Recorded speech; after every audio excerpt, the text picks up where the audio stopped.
Ananda Lahari, best option for retired couples. 2 BHK plots for sale. For more details, call 9885463376 or 9848105777. Yes ఐపీఎల్లో మరొక interesting match జరగబోతుంది. Match number 16. ఇది గౌహటిలో జరగబోతున్నటువంటి Rajasthan Royals versus Royal Challengers Bengaluru. So RCB versus ఆర్ఆర్లో ఎవరు గెలిచే అవకాశం ఉంది? విరాట్ కోహ్లీ వర్సెస్ ఇప్పుడు చిచ్చర పిడుగులుగా ఉన్నటువంటి వైభవ్ సూర్యవంశీ, యశస్వి జైస్వాల్ మధ్య రసవత్తరమైన బ్యాటింగ్ పోర్ జరగబోతుందా తెలుసుకునే ప్రయత్నం చేద్దాం. మనతో పాటున్నారు సీనియర్ స్పోర్ట్స్ అనలిస్ట్ వెంకటేష్ గారు. వెంకటేష్ గారు నమస్తే. నమస్తే అండి. వెంకటేష్ గారు, ఇప్పుడు ఎక్కడ చూసినా చిచ్చర పిడుగుల గురించే డిస్కషన్. వైభవ్ సూర్యవంశీ నెంబర్ 1 బౌలర్గా ఉన్న బూమ్రాను కూడా వదిలిపెట్టలేదు. ఒక ఈవెంట్లో చెప్పిన విధంగానే ఫస్ట్ బాల్కే 6 కొట్టాడు. సో అలాంటిది ఇప్పుడు విరాట్ కోహ్లీ వర్సెస్ వైభవ్ సూర్యవంశీ అండ్ యశస్వి జైస్వాల్ అనొచ్చా? అదే అండి. ఇప్పుడు the greatest versus the latest అని కూడా చెప్పచ్చు మనం.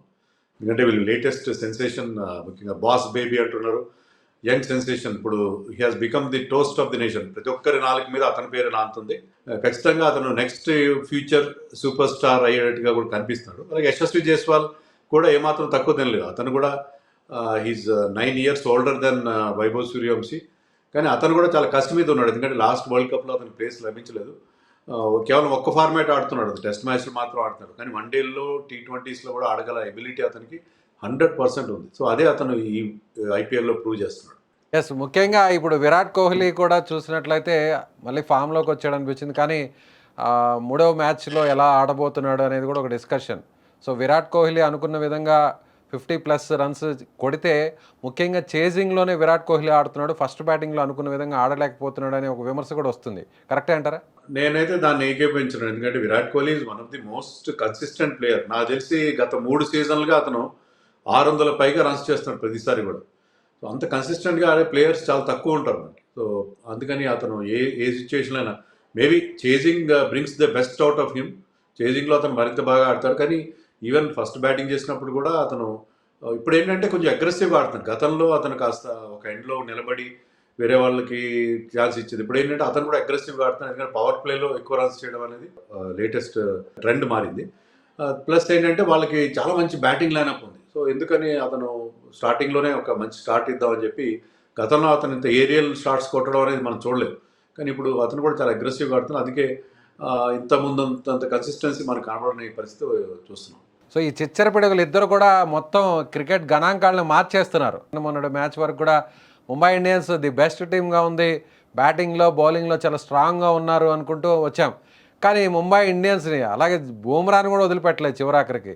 సో రేపు అలాగే ఇప్పుడు స్ట్రాంగ్ టీంలో ఒకటిగా ఉన్నటువంటి టాప్ 4లో ఒకటిగా ఉండే ఆర్సీబీ కూడా ఉంటుంది అనేటువంటి గణాంకాలు, చర్చలు మనకు వినిపిస్తున్నాయి. సో ఇప్పుడు ఆర్సీబీని కూడా అలాగే ఢీకొట్టే పరిస్థితి ఉంటుందా రాజస్థాన్ రాయల్స్? డెఫినెట్గా. ఎందుకంటే రెండు teams most impressive. Rajasthan Royals 3 మ్యాచ్లు గెలిచారు, 3 మ్యాచ్లు. ఆర్సీబీ 2 మ్యాచ్లు గెలిచింది, చాలా కన్విన్సింగ్గా గెలిచారు. సో వాళ్ళు ఆ డిఫెండింగ్ ఛాంపియన్ అనే హోదాకి తగినట్టుగానే ఆడుతున్నారు. ప్లస్ మనం చూడాల్సింది ఏంటంటే, ఓకే వైభవ్ సూర్యవంశీ, యశస్వి జైస్వాల్ చాలా మంచి ఫామ్లో ఉన్నారు. 3 మ్యాచ్ల్లో కూడా వాళ్ళు పవర్ ప్లేలో డిస్మిస్ చేయలేకపోయారు బౌలర్స్ ఎవరు కూడా. కానీ ఇక్కడ చూస్తే మీకు భువనేశ్వర్ కుమార్ ఉన్నాడు. భువనేశ్వర్ కుమార్కి పెద్ద పేస్ లేకపోవచ్చు, కానీ బౌల్ అంత స్కిల్ ఉంది, బౌల్ అంత ఎక్స్పీరియన్స్ ఉంది. అలాగే జాకబ్ డఫీ, అతను ఆడిన 2 మ్యాచ్ల్లో కూడా పవర్ ప్లేలో వికెట్స్ తీస్తూ ఇచ్చాడు. సో వీళ్ళిద్దరికి అగేన్స్ట్గా వైభవ్ కానీ యశస్వి కానీ ఎలా ఆడతారు, ఇది చాలా ఇంట్రెస్టింగ్ బ్యాటిల్ ఉండబోతుంది. సో రవి బిష్నాయ్ స్పిన్నర్ వరుసగా వికెట్లు తీస్తున్నాడు, చూస్తున్నాం. లాస్ట్ మ్యాచ్, ఆ తర్వాత మ్యాచ్ కూడా చూస్తూ వస్తున్నాడు. ఇప్పుడు ఆల్మోస్ట్ హైయెస్ట్ వికెట్ టేకర్స్గా కూడా రవి బిష్నాయ్ ఉన్నాయి. మళ్ళీ ఆ స్పిన్ మాయాజలం ఏమన్నా కనిపించే అవకాశం ఉందంటారా? డెఫినెట్గా అండి. ఇప్పుడు ఎందుకంటే రవి బిష్నోయ్ మంచి ఫామ్లోకి వచ్చాడు. ప్రతి మ్యాచ్లో 3-4 వికెట్లు తీస్తుంటే చాలా వాళ్ళకి ఇంతకుముందు స్పిన్ బౌలింగ్ చాలా వీక్గా ఉండేది. వాళ్ళ పేస్ బౌలింగ్ కూడా బాగుంది. జోఫ్రా ఆర్చర్ కానీ, నాని బార్గర్ కానీ, and that ever reliable Sandeep Sharma కానీ చాలా బాగా బౌలింగ్ వేస్తున్నారు.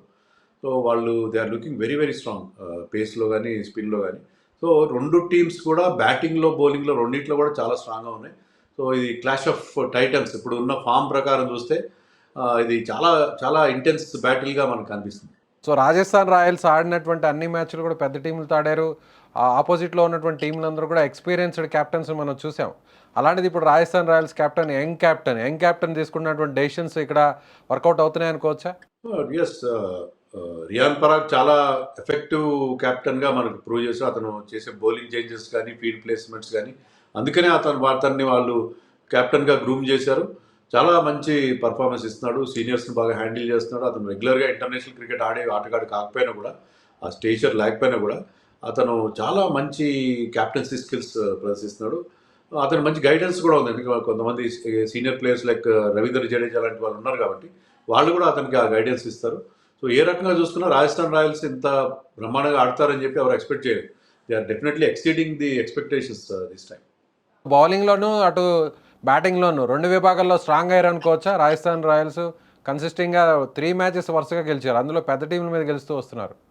వాళ్ళు బ్యాటింగ్ బౌలింగ్ ఎందుకంటే హెడ్మైర్ లాంటి ప్లేయర్స్ ఉన్నారు, రియాన్ పరాగ్ కానీ వీళ్ళందరూ కూడా చాలా బాగా ఆడగలరు. ధ్రువ్ జురెల్ కూడా సెకండ్ మ్యాచ్లో అతను ఒక మంచి ఇన్నింగ్స్ 75 చేశాడు.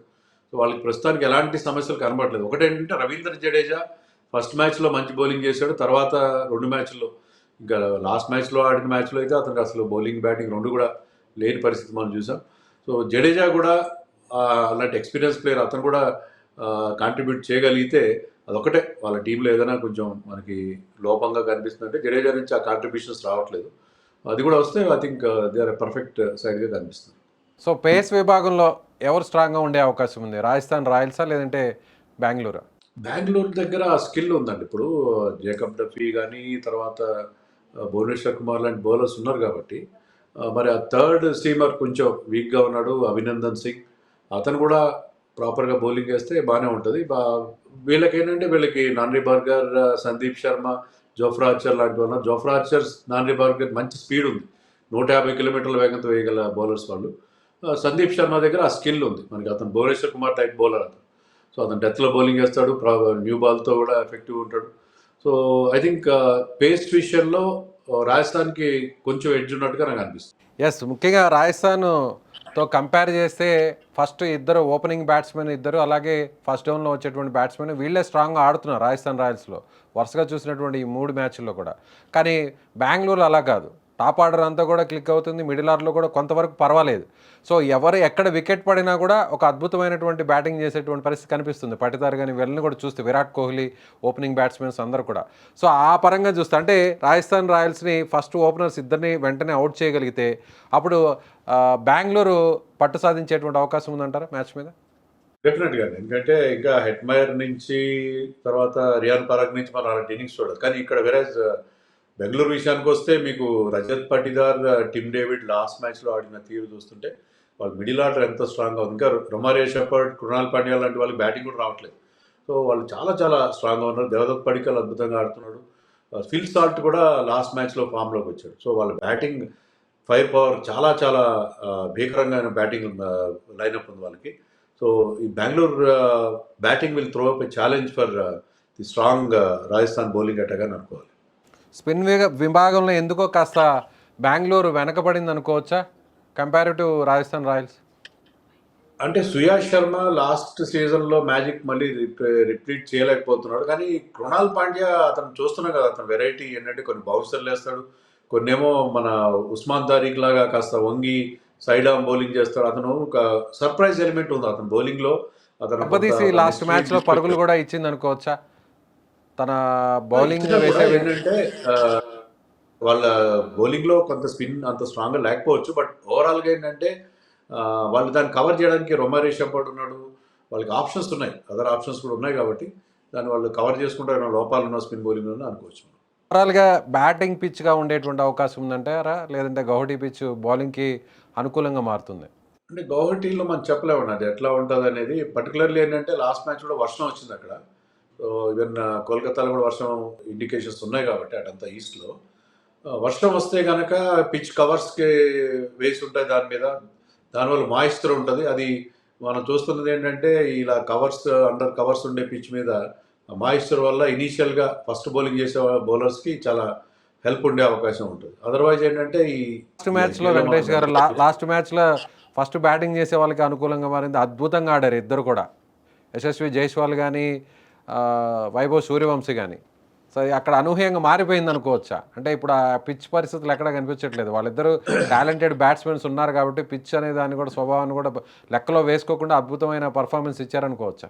అవునండి. అది వాళ్ళు ఏంటంటే మరొక మ్యాచ్‌లో ఫస్ట్ బ్యాటింగ్ టీమ్ చాలా ట్రబుల్ ఫేస్ చేసినా కూడా యశస్వి ఒక అద్భుతమైన 50 చేశాడు. చాలా క్విక్ ఫైర్ 50 15 బాల్స్‌లో. So, pitch is out of the equation. వీళ్ళు ఆడుతున్న తీరు చూస్తుంటే పిచ్ గురించి గానీ, ఎదురుగా బుమ్రా ఉన్నాడా, భువనేశ్వర్ ఉన్నాడా ఇవేం పట్టించుకోవట్లేదు. సో, వాళ్ళకి అలాంటి ఒక ఆహ్, ఓరా వాళ్ళ బ్యాటింగ్‌లో మనకు కనిపిస్తుంది కాబట్టి ఫస్ట్ బ్యాటింగ్ చేసినా, ఎప్పుడు చేసినా, సెకండ్ బ్యాటింగ్ చేసినా మీకు ఆ బ్యాటింగ్‌లో ఆ ఫైర్ పవర్ ఉంది. మీరు ఒక బ్రహ్మాండమైన స్కోర్ కనుక బోర్డు మీద పెట్టగలిగితే మనం చూసాం కదా! లాస్ట్ మ్యాచ్‌లో కూడా ఎలాగైతే గుజరాత్ టైటన్స్ పెద్ద స్కోర్ చేసి దాన్ని డిఫెండ్ చేసుకోవడం. సో, ఫస్ట్ బ్యాటింగ్ చేసినా మీరు పెద్ద స్కోర్ కనుక చేయగలిగితే 200 ప్లస్ చేయగలిగితే మీరు డిఫెండ్ చేసుకునే అవకాశం ఉంటుంది. ఎస్. సో టాస్ ఏమైనా కీలకంగా మారేటువంటి అవకాశం ఉందంటారు వెంకటేష్ గారు? వర్షం వస్తే మాత్రం టాస్ కీలకం అవుతుంది. అదర్వైజ్ మనం ఇందాక అనుకున్నట్టుగా ఫస్ట్ బ్యాటింగ్ చేసినా మీకున్న 2 టీమ్స్ బ్యాటింగ్‌లో చాలా స్ట్రాంగ్‌గా ఉన్నాయి కాబట్టి 220, 230 గాని బోర్డ్ మీద పెట్టగలిగితే మీరు ఆ స్కోర్‌ని డిఫెండ్ చేసుకునే అవకాశం ఉంటుంది. ఫైనల్‌గా కంక్లూడ్ చేద్దాం. విన్ ప్రిడిక్షన్ ఎవరికి ఇవ్వబోతున్నారు? ఎంత పర్సెంటేజ్ ఉండబోతుంది? చాలా కష్టం అని చెప్పడం. ఎందుకంటే 2 టీమ్స్ అంత స్ట్రాంగ్‌గా ఉన్నాయి. అయితే ఆర్‌సీబీకి ఉన్న బ్యాటింగ్ ఫైర్ పవర్ చూస్తుంటే నాకు వాళ్ళకి slight edge 51 in favour of RCB అని అనుకుంటున్నాను. సో టగ్ ఆఫ్ వార్ ఉండబోతుంది అయితే. యాహ్! డెఫినెట్‌గా. Sir thank you sir. Thank you so much Venkatesh గారు. సో ఇది సీనియర్ స్పోర్ట్స్ అనలిస్ట్ వెంకటేష్ గారు చెప్తున్నట్టుగా ఒక అద్భుతమైనటువంటి మ్యాచ్ జరగబోతుంది. 2 ఇన్నింగ్స్‌లు కూడా అద్భుతమైనటువంటి పర్ఫార్మెన్స్ ఇచ్చేటువంటి టీమ్స్. ముఖ్యంగా డిఫెండింగ్ ఛాంపియన్‌గా ఉన్నటువంటి బెంగుళూరు, విరాట్ కోహ్లీ అక్కడ ప్రాతినిధ్యం వహిస్తున్నారు ఆ టీం ముందు నుంచి. అలాగే చిచ్చర పిడుగులు యశస్వి జైస్వాల్, వైభవ్ సూర్యవంశీ. సో ఎవరు అద్భుతంగా ఆడే అవకాశం ఉంది, ఎవరు మ్యాచ్ విన్నర్గా మారేటువంటి అవకాశం ఉంది. మళ్ళీ కూడా బెంగళూరుకి చుక్కలు చూపించేటువంటి వీరులుగా మారబోతున్నారా ఈ ఇద్దరు చిచ్చర పిడుగులు? మీ అభిప్రాయాన్ని కామెంట్ బాక్స్లో తెలియజేయండి. Thank you.